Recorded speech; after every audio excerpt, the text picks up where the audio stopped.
Welcome back to The Discoverers. We are starting part 15, Surveying the Present.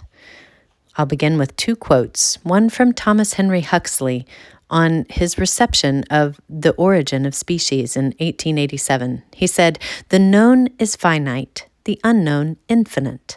Intellectually, we stand on an islet in the midst of an illimitable ocean of inexplicability. Our business in every generation is to reclaim a little more land, to add something to the extent and solidity of our possessions." And this quote from Albert Einstein in 1936, "The eternal mystery of the world is its comprehensibility." Chapter 77, All Mankind is One. In 1537, the great Portuguese cartographer Pedro Nunes, charting the unexpected world in the West, rejoiced in, quote, "new islands, new lands, new seas, new peoples, and what is more, a new sky and new stars," end of quote. Discovering America brought Europeans face to face with the variety of humankind. At first, they were tempted to make the surprising American continents the habitats of the legendary and monstrous races who were circumstantially described in Pliny's Natural History, and who had fascinated and eluded travelers ever since. When Europeans dubbed the natives of the New World quote-unquote Indians, they were not only committing a geographic error, but were announcing their expectations of finding fantastic creatures.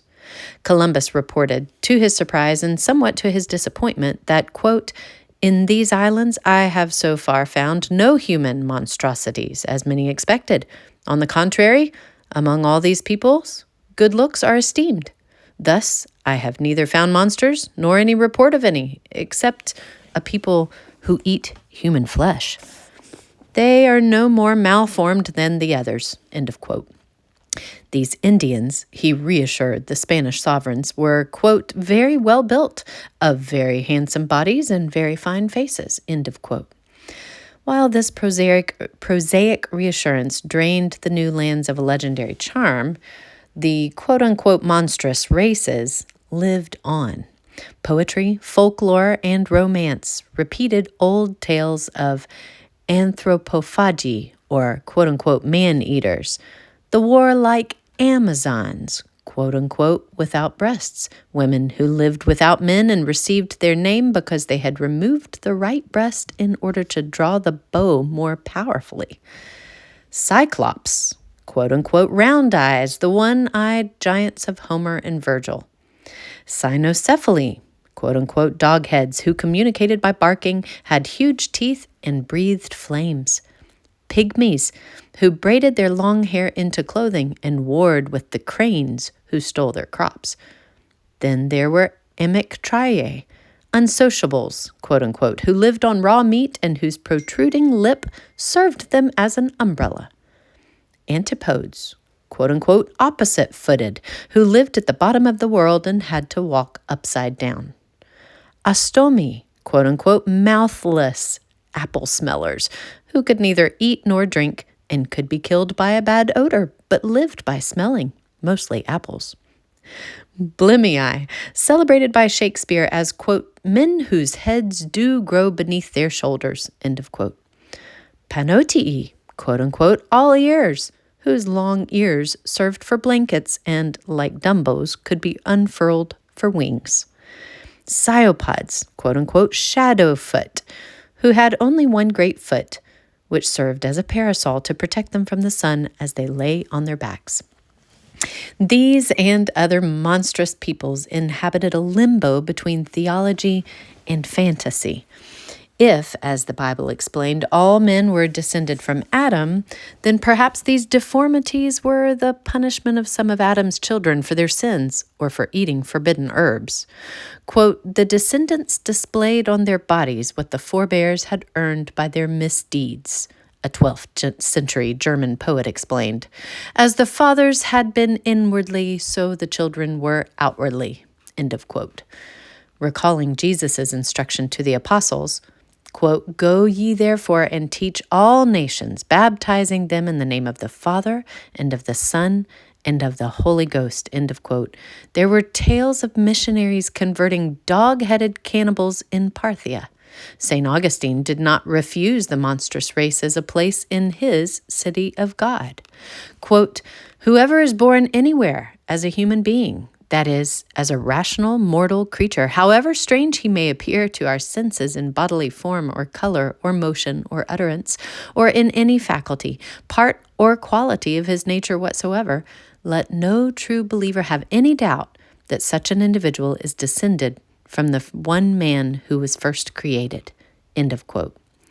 If these creatures really were human, then they could and should be baptized. But God had made nothing in vain. Quote-unquote monstrous races were so called from the Latin monstrum, from monere, to warn, meaning a divine portent. There was less agreement on what this omen signified. Since all humankind were descended from Adam in the Garden of Eden, physical deviance from the happy norm preserved in Europe must be explained by degeneration, decadence, or punishment from sin. There was no place in medieval Christian thought for evolving institutions, since all humankind had started at the same time, and the whole spectrum of human institutions had been revealed and fulfilled in the Bible. But some people had fallen away.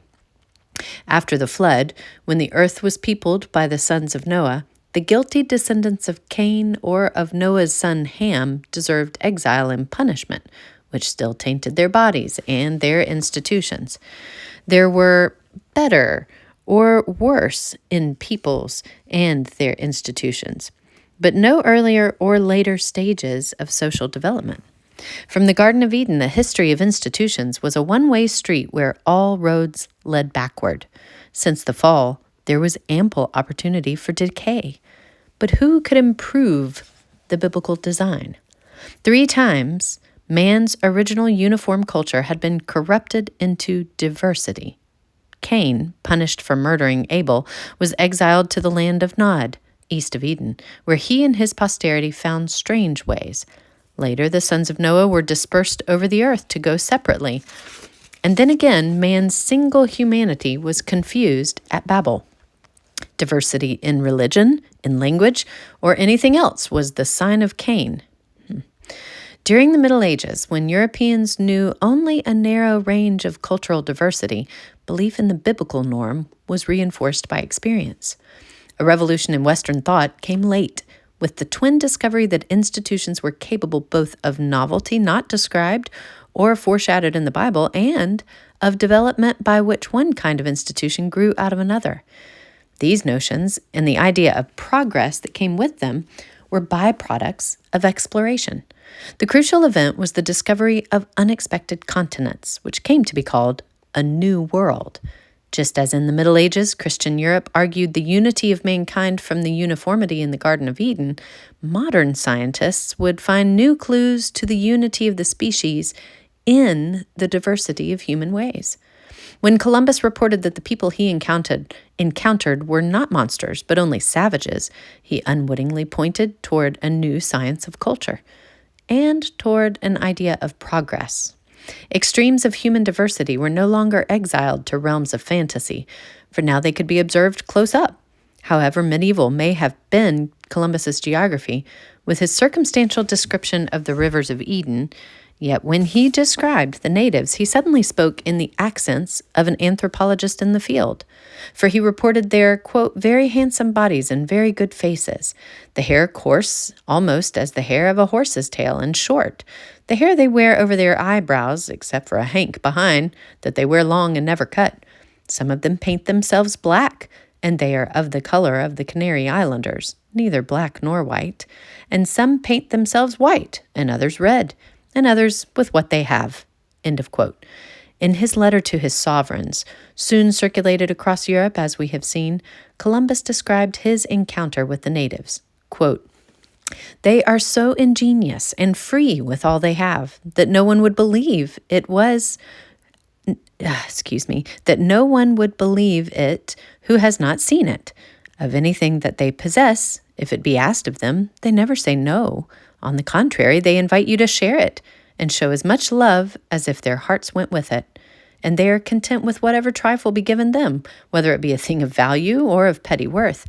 I forbade that they be given things so worthless as bits of broken crockery, and of green glass and lace points, although when they could get them, they thought they had the best jewel in the world." End of quote. When the natives came to greet his ship, they came, quote, "in dugouts which are fashioned like a long boat from the bole of a tree, and all in one piece, and wonderfully made, considering the country, and so big that in some came 40 or 45 men. They row with a thing like a baker's peel, a shovel-like tool for moving bread into and out of ovens, and go wonderfully, and if they capsize, all begin to swim and right it, and bail it out with their calabashes that they carry. I showed them swords, and they grasped them by the blade and cut themselves through ignorance. They have no iron. Their darts are a kind of rod without iron, and some have at the end a fish's tooth, and others other things." End of quote. Europeans had not yet associated race or levels of humanity with skin color. Naturally enough, they considered their own color to be the normal, original color of the human skin. The dark skins of Africans were explained by the burning of the sun in hot climates, and this, of course, affirmed the humanity of African peoples. European experience was still too limited to raise troublesome questions about the correlation of skin color and climate. The Bible was clear enough on the single origin and homogeneous descent of the whole human race. Since all men were descended from Adam and Eve, there was no place for inferiority of genetic endowment. The interesting differences were those of language and religion. The discovery of America opened intriguing and then revolutionary new possibilities. By the 18th century, it was plain that there were many species of plants and animals peculiar to those parts of the world. Jefferson himself noted in 1789 that there was not a single species of terrestrial bird, and he suspected that there was not a single species of quadruped, common to Europe and America. How account for the presence in America of the raccoon, the opossum, the woodchuck, the alpaca, and the bison? If these had been in the ark, should they not now be found elsewhere too? Some daring naturalists proposed that instead of only a single creation in the beginning in the Garden of Eden, there may have been, quote, separate creations in different parts of the world. Perhaps God had created plants and animal species peculiarly suited to each continental habitat. Then why not also separate creations of mankind? The new problems that the Protestant Reformation created for the Roman Church gave the question of human equality a new urgency. Only 25 years after Columbus's landing in America, Martin Luther posted his 95 Theses on the church door at Wittenberg. In Europe, by the mid-16th century, the Church of Rome was losing millions of souls to the multiplying Protestant heresies. At the same time, by divine providence, the New World suddenly offered its countless pagans for a vast harvest of new believers. And Spanish missionaries were encouraged by their early successes. Quote, "Usually the missionaries taught the Indians to read, write, and observe good customs," end of quote. Alonso de Zorita reported to the Spanish Council of the Indies in 1584. Quote, "Many have been taught how to play musical instruments so that they can play in church, while others have been taught grammar and rhetoric. Some have become excellent Latinists and have composed very elegant orations and poetry." End of quote. An optimistic estimate in 1540 put the number of baptized American Indians at some 6 million. Yet the human status of the American Indian, his potential equality in the sight of God, was increasingly disputed.